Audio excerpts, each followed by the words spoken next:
नमस्कार. मी श्रीराम बेलनूर दिनविशेष मालेमध्ये सर्वांचं स्वागत करतो. आणि आज आपल्यासाठी घेऊन आलेलो आहे दिनविशेष 8 एप्रिल 2026चे. तर पहिली गोष्ट बघा, मेलोस नावाच्या एजियन बेटावर प्रसिद्ध प्राचीन ग्रीक मूर्ती व्हीनस डी सापडली. आता व्हीनस डी ही मूर्ती सापडली, हा दिनविशेष कसा, हा एक प्रश्न तुमच्या मनामध्ये निर्माण झाला असेल. तर बघा, 1820 साली ॲटोमॅन साम्राज्य होतं तिथं. ॲटोमॅन साम्राज्याच्या ऑलिव्हियर व्हिटियर या संशोधकांनी तिथं बघितलं की एका शेतकऱ्याला खोदकाम करताना एक मूर्ती सापडली. मग ती मूर्ती सापडल्यानंतर व्यवस्थित खोदकाम केलं तर नेपोलियन आणि त्याच्या काळातले बरेच अवशेष सापडले. तर ही जी मूर्ती आहे ही एक आर्कॉलॉजिकल सर्वेला कलाटणी देणारी गोष्ट होती, म्हणून ही आजची दिनविशेष आहे, लक्षात घ्या. त्याच्यानंतर आजच्या दिवशी भारतीय क्रांतिकारक मंगल पांडे यांना ब्रिटिशांनी फाशी दिली होती. आता आपल्याला माहिती आहे, भारतीय क्रांतिकारक जे ब्रिटिशांच्या सैन्यामध्ये होते आणि त्यांनी तिथल्या एका अधिकाऱ्याची हत्या केली होती, कारण ते गाईचे आणि डुकराचे मांस असलेले कारतूस दातांनी तोडायला लावायचे आणि अशा पद्धतीचा असंतोष सैनिकामध्ये होता. त्या असंतोषाचा उद्रेक म्हणून मंगल पांडे यांनी तिथल्या अधिकाऱ्यावर गोळ्या झाडल्या होत्या आणि त्याची हत्या केली होती. आणि त्याचाच भाग म्हणून ब्रिटिश शासनाने काय केलं, मंगल पांडेला जाहीर फाशी दिली. आणि त्याचाच परिणाम कशामध्ये झाला, सैनिकाच्या विद्रोहामध्ये झाला आणि त्याचा परिणाम 1857च्या उठावामध्ये झाला, हे आपणास माहीत आहे. तर ही गोष्ट आजची आहे. 8 एप्रिल 1857ला मंगल पांडेला फाशी दिली होती आणि 1857च्या उठावाची खऱ्या अर्थाने सुरुवात झाली होती. त्याच्यानंतर आजच्या दिवशी भगतसिंग आणि बटुकेश्वर दत्त यांनी ब्रिटिश राजवटीमध्ये केंद्रीय विधान सभेमध्ये काय केलं होतं, बॉम्बफेक केली होती. ओके, कमी मनुष्यहानी होणार नाही, परंतु बहिऱ्या लोकांना जागृत करण्यासाठी अशा पद्धतीचा बॉम्बस्फोट त्यांनी केला होता. आणि ते तिथंच इन्कलाब जिंदाबादच्या घोषणा देत तिथंच थांबले. ते पळून जाऊ शकत होते, परंतु ते थांबले. आणि तुम्हाला माहिती आहे नंतर काय झालं, भगतसिंग शहीद आझम झाले. त्यांना 23 मार्च 1930ला फाशी देण्यात आली. आणि बटुकेश्वर दत्त मात्र काळ्या पाण्याची शिक्षा त्यांना काळ्या पाण्याची जन्मठेपेची शिक्षा झाली. त्यांनी खूप हाल सहन केले बटुकेश्वर दत्तने. आणि नंतर 1965मध्ये त्यांचं निधन झालं. तर त्यांच्या निधनाच्या वेळी भगतसिंगाच्या आईने त्यांना मदत केली आणि त्यांची शेवटची इच्छा जी होती की माझं शव जे आहे हे भगतसिंगचं मृतदेह जिथं हे केलेलं आहे, का म्हणते ते, त्यांचा अंत्यविधी जिथं झाला तिथंच माझी समाधी करण्यात यावी, अशा पद्धतीची सूचना त्यांनी तत्कालीन मुख्यमंत्र्याला केली. आणि त्या मुख्यमंत्र्यांनी त्यांचं ऐकलं आणि काय केलं, त्या पद्धतीने तिथं त्यांचा अंत्यविधी झाला. तर ही अतिशय करुणमय कहाणी आहे. बटुकेश्वर दत्त शहीद न होता त्यांनी केलेला संघर्ष आणि भगतसिंग शहीद होऊन ते शहीद आझम कसे झाले, हा एक मोठी कहाणी आहे. तर आजच्याच दिवशी या दोघांनी काय केलं होतं, केंद्रीय विधानसभेत बॉम्बस्फोट केली होती 1929ला. त्याच्यानंतर अल्पसंख्याकांच्या हक्काचे संरक्षण करण्यासाठी भारत व पाकिस्तान यांच्यात लियाकत नेहरू करार काय आहे, तर हा करार काय करतो, संरक्षण देतो. पाकिस्तानामधील हिंदूला आणि भारतामधल्या मुस्लिमांना प्रोटेक्शन प्रोव्हाइड करण्यासाठी हा करार केला होता. या करारांतर्गत की आपण धर्मनिरपेक्ष राष्ट्राची अंमलबजावणी करतो आणि भारतामध्ये हिंदू सोबत मुस्लिम राहतील, मुस्लिम सुरक्षित राहतील, आणि पाकिस्तानामध्ये मुस्लिमसोबत हिंदू राहतील आणि हिंदू सुरक्षित राहतील या संदर्भातचा कायदा, जबरदस्ती धर्मांतर न करता सुरक्षित राहतील या पद्धतीचा करार 1950ला कधी झाला होता? 8 एप्रिल 1950ला झाला होता, म्हणजे आजच्याच दिवशी. तर हा अतिशय महत्त्वाचा करार आहे. पण पाकिस्तान हा शेवटी कट्टरवाद्याकडे गेला आणि त्यांनी काय केलं? बऱ्यापैकी लोकांचं, तिथल्या अल्पसंख्याक लोकांना मुस्लिममध्ये कन्वर्ट करून घेतलं. परंतु भारतामध्ये तसं काही करण्यात आलं नाही. भारत हा सेक्युलर राहिला शेवटपर्यंत आणि आजही आहे. आजही अल्पसंख्याकांचे संरक्षण करण्याचं काम भारतीय संविधान करतं. तर हा कायदा नेहरू लियाकत करार म्हणून ओळखला जातो. त्याच्यानंतर आजच्या दिवशी अल्लू अर्जुन, तेलुगू अभिनेता, यांचा जन्म झाला होता. पुष्पा, आर्या 1, आर्या 2 असे, पुष्पा 1, पुष्पा 2 सारखे जबरदस्त चित्रपट देणारा अभिनेता, जो आजकाल झुकेगा नहीं साला म्हणून ज्यांची क्रेज समाजामध्ये आहे, पूर्ण भारतभर आहे, नुसतं तेलुगूमध्ये किंवा तामिळीमध्ये नाही आहे, पूर्ण भारतभर आहे. अशा या अल्लू अर्जुन यांचा जन्म आजच्या दिवशी झाला होता. कधी? 1983ला झाला होता. ओके. आणि आजही ते अभिनेता प्रभावीपणे काम करतो. आत्ता त्यांचा पुष्पा 2 आला होता. छान अभिनय त्यांनी केला. अगदी विलनचा रोल आहे, परंतु खूप छान पद्धतीने केला. त्याच्यानंतर नेक्स्ट आहे कुमार गंधर्व, प्रख्यात भारतीय संगीत गायक.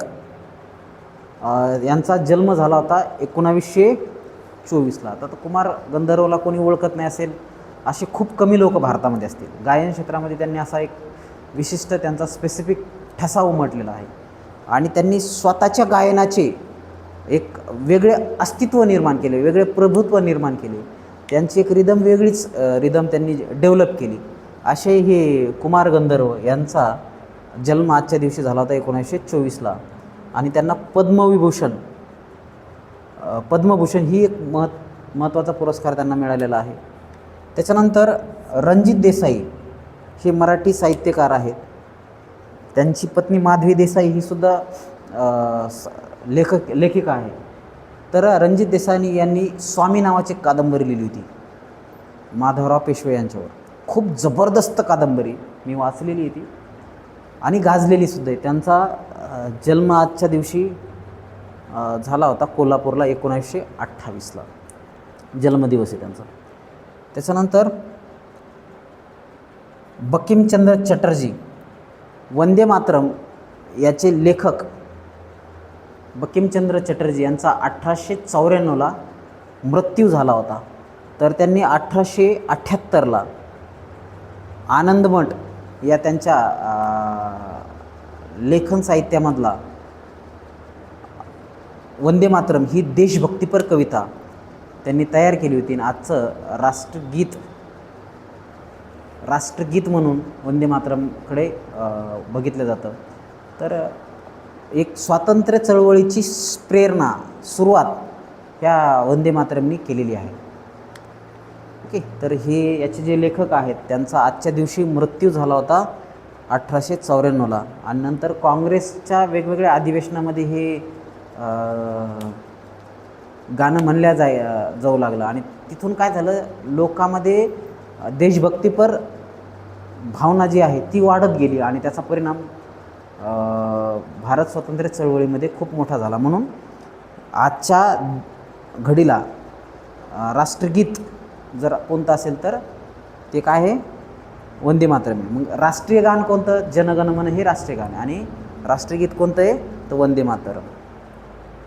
तर ह्याचे लेखक बंकिमचंद्र चटर्जी यांचा मृत्यू आजच्या दिवशी झाला होता 1894ला. तर 1876ला त्यांनी आनंदमठ या त्यांच्या साहित्य लेखणीमधून वंदे मातरम हे गीत घेतलं होतं आपण.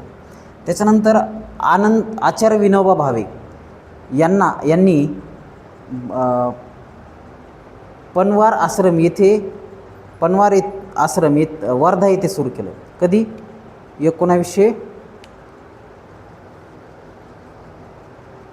1921ला. आता आचार्य विनोबा भावेला कोण ओळखत नाही? हे गांधीवादी नेते होते. त्यांनी पहिले आंदोलक म्हणून जे स्वयं सत्याग्रह नावाची चळवळ 1940ला महात्मा गांधींनी जी चालू केली होती, त्यातले पहिले सत्याग्रही कोण होते, तर हे विनोबा भावे होते. यांनी स्वातंत्र्य सेनानी म्हणून काम केलं. यांनी नंतर समाज उपयोगासाठी भरपूर योगदान दिलं. त्याच्यानंतर त्यांच्या लेखन साहित्यामधून त्यांनी योगदान दिलं. तर त्यांनी पनवार आश्रमाची स्थापना वर्धा, महाराष्ट्रामध्ये वर्धा या ठिकाणी चालू केली ती 1921ला. आणि त्यांना 1983ला सर्वोच्च भारतरत्न हा पुरस्कार देण्यात आला. तर असे विनोबा भावे यांनी आश्रम चालू केला होता. त्याच्यानंतर नेक्स्ट आहे मंगोलियाचा राजा तैमूरलंग. मंगोलियाचा राजा तैमूरलंग यांचा जन्म झाला होता 1363ला. आता ही क्रूरकर्मा होता. जसा चंगेज खा क्रूरकर्मा होता, तसा हा मंगोलियाचा सम्राटसुद्धा क्रूरकर्मा होता. आता ह्या मंगोलियाचा सम्राट याचे वंशज जे आहेत तर बाबर जो भारतात आला होता पहिल्यांदा मुस्लिम शासक म्हणून, निजामाचा शासक म्हणून, तर तो याचा वंशज आहे. पुढं तो वडिलाकडून तैमूरलंगचा वंशज आहे आणि आईकडून चंगेज खानचा वंशज आहे. तर असे हे बाबर जो आला होता भारतामध्ये, तर त्याचे हे वंशज आहे. आणि त्याच्यानंतर मग त्याने पुढं अकबर आला, त्याच्यानंतर जहांगीर आला, त्याच्यानंतर शहाजहान आला, त्याच्यानंतर औरंगजेब आला. त्याच्यानंतर अशा पद्धतीचे हे सत्र सुरुवात करणारा हा मंगोलियाचा सम्राट तैमूरलंग यांचा जन्म आजच्या दिवशी झाला होता. आणि 1404मध्ये त्याचा मृत्यू झाला. म्हणजे जास्त दिवस जगला नाही येतो, तो जास्त दिवस जगला नाही, परंतु कमी काळामध्ये त्यांना एक क्रूरकर्मा, कठोर शासक आणि एक राजकारण धुरंधर अशा पद्धतीची एक वेगळी डेफिनेशन तयार केली. आणि वेगवेगळ्या युद्धकलेतून तो एकदम निष्णात झाला आणि खूप मोठ्या प्रमाणामध्ये त्यांनी प्रदेश काबीज केला होता. तर हा तैमूरलंगचा जन्मदिवस आजचा आहे. त्याच्यानंतर उद्योगपती वालचंद हिराचंद दोशी यांच्या आजच्या दिवशी निधन झाले होते 1953ला भारत स्वातंत्र्य झाल्याच्या नंतर. तर 1882ला त्यांचा जन्म झाला होता. ओके, 1882ला जन्म झाला आणि 1853ला आजच्या दिवशी त्यांचा मृत्यू झाला. तर आता हे वालचंद हिराचंद हे जे आहेत हे खूप मोठे व्यक्तिमत्व आहेत. भारतीय स्वातंत्र्याच्या पूर्वीचे स्वातंत्र्य सैनानी, एक खूप मोठे उद्योगपती आणि ब्रिटिश शासनामध्ये ईस्ट इंडिया कंपनी आणि त्याच्यानंतर ब्रिटिश सरकार याच्या कार्यकाळामध्ये एअरक्राफ्ट, रेल्वे, वेगवेगळे बोगदे, वेगवेगळे टनेल, इन्फ्रास्ट्रक्चर, मॅन्युफॅक्चरिंग, जसं किर्लोस्करांनी स्वतःचं एक अस्तित्व तयार केलं कशा औद्योगिक क्षेत्रामध्ये, तसंच वालचंद हिराचंद दोशी यांनी सुद्धा एक आपलं अस्तित्व निर्माण केलं. तर हे मराठी जैन जे वृत्तपत्र होते त्याचे संस्थापक त्यांचे वडील होते आणि त्यांनी नंतर यांना भांडवल प्रोव्हाइड केलं आणि खूप मोठ्या प्रमाणात एक औद्योगिक विश्व निर्माण करण्याचं काम ह्या वालचंद हिराचंद दोशी यांनी केलं. तर यांच्या नावाचं टपाल चित्र आहे, टपाल तिकीट आहे आणि यांनी औद्योगिक क्षेत्रामध्ये खूप मोठा वसा आपला निर्माण केलेला आहे. तर 1953ला खूप साऱ्या कंपन्या आहेत. म्हणजे आपण 1-2 कंपन्या नाही, जसं टाटा, अदानी, अंबानी यांनी असं विश्व निर्माण केलं, त्याच प्रकारचं विश्व त्या काळामध्ये उद्योगपती वालचंद हिराचंद दोशी यांनी केलं होतं स्वातंत्र्यापूर्वीच्या काळामध्ये आणि स्वातंत्र्याच्या नंतर 2-4 वर्ष. त्याच्यानंतर आज आहे आंतरराष्ट्रीय रोमानी दिवस. तर रोमानी संस्कृतीचा जतन करण्यासाठी, त्याचा उत्सव साजरा करण्यासाठीचा आजचा दिवस आहे. तर आंतरराष्ट्रीय रोमानी दिवस म्हणून हा जगभर साजरा केला जातो. तर या रोमानी संस्कृतीचं जे आहे त्याचं जतन करून त्याचा उत्सव करण्याचं काम हे लोक करतात. त्याच्यानंतर आज पक्षाचे चित्र काढण्याचा दिवस आहे. तर वेगवेगळ्या पक्षाचे चित्र काढून ते एकमेकाला शेअर करणं, त्याचा प्रचार प्रसार करणं आणि त्याचं प्रदर्शन करणं, याचं जगभरामध्ये आपण काय करत असतो, हा दिवस साजरा करत असतो, पक्षाचे चित्र काढण्याचा दिवस. त्याच्यानंतर राष्ट्रीय सर्व आपलेच आहे दिवस. सगळी जग हे आपल्यासाठीच आहे आणि आपण जगाचे पाय, हे विश्वची माझी गरज अशी संकल्पना मांडणारे ज्ञानेश्वर महाराज ह्या संकल्पनेच्या याच्यातून आणि ह्या विश्वाने आपल्याला खूप काही दिलं आले म्हणून आपण पण यांचं काहीतरी देणं लागतो, या संदर्भाची कृतज्ञतेची भावना किंवा त्याला काय म्हणू आपण, कृतज्ञतेची भावना, किंवा आपण काहीतरी देणं लागतो, ही जी भावना आहे ती व्यक्त करण्यासाठीचा दिवस आहे. सगळे आपण भाऊभाऊ आहोत, आपण सगळे एकच आहोत आणि हे सगळं आपलंच आहे, आपणच आपल्यासाठी करत आहोत, या संदर्भाची, या पद्धतीची जी भावना आहे ती व्यक्त करण्याचा दिवस म्हणजे काय, राष्ट्रीय सर्व आपलेच आहे हा दिवस पण मोठ्या प्रमाणात उत्साहात जगभरामध्ये महाराष्ट्रामध्ये आणि भारतामध्ये राष्ट्रीय येतो, तो भारतभर साजरा केला जातो. आणि इथून हम सब भाई भाई अशा पद्धतीची संस्कृती, अशा पद्धतीची विचारसरणी रुजू केली जाते आणि त्याचा परिणाम भारतामध्ये खूप चांगल्या पद्धतीने होतो. आणि ही जी दूषित वातावरण आहे ते कमी करण्यासाठी याचा खूप मोठा हातभार लागू शकतो अशी माझी अपेक्षा आहे. तर हे आजचे दिनविशेष, महत्त्वाच्या काही ठळक घडामोडी आपण बघत असतो. या पद्धतीचे दिनविशेष तुम्हाला रोज हवे असल्यास तुम्ही काय करा, चॅनलला सबस्क्राईब करा, बेल आयकॉनला क्लिक करा आणि जे विद्यार्थी अशा पद्धतीचं जनरल नॉलेज घेऊ इच्छितात त्यांना ते शेअर करा, जेणेकरून काय करतील, त्या पद्धतीचे ते 10-12 पॉईंट्स आणि त्याचा बेसिक स्ट्रक्चर थोडंफार त्याची माहिती तुम्हाला होऊन जाईल आणि त्याच्यामध्ये तुमच्या ज्ञानामध्ये थोडी भर पडेल. ओके, धन्यवाद.